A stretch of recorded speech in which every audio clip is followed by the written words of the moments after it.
If your team seems like they are losing steam, they are less receptive to new ideas, their productivity is dropping off, they're generally more negative or anxious than they typically are. These are all signs of change fatigue, and all of them have been echoed a lot in my comments recently. We all know that change really doesn't go away anymore, especially with the pace of technology. So we need to take some time to talk about how to help our teams move through change in a way that's not going to burn them out.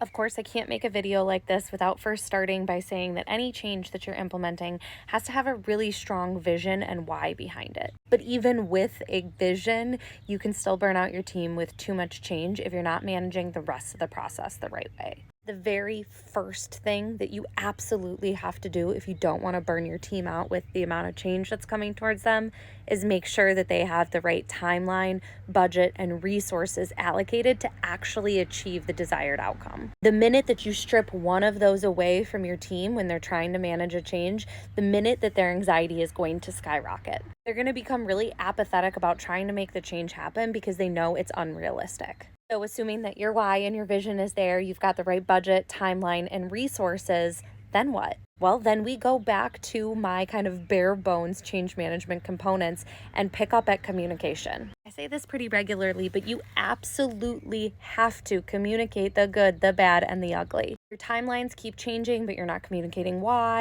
Or people don't understand why or how decisions are being made throughout the implementation process, you're going to disconnect from the project really quickly. And if you want them to feel engaged with the process, they need to be able to provide feedback so that they have ownership over what's happening.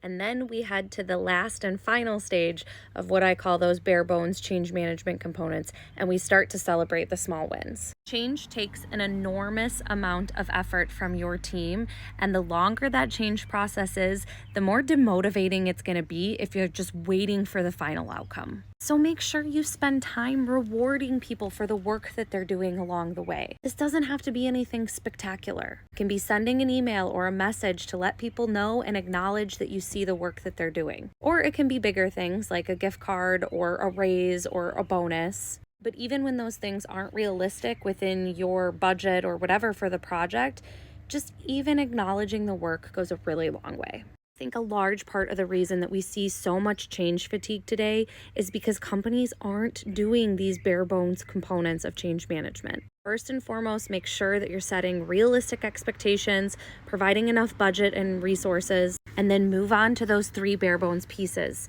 Set a strong vision and communicate the why. Communicate the hell out of your project and celebrate small wins along the way. It may not fix every problem that you have, but it will sure make your changes go more smoothly than they are today.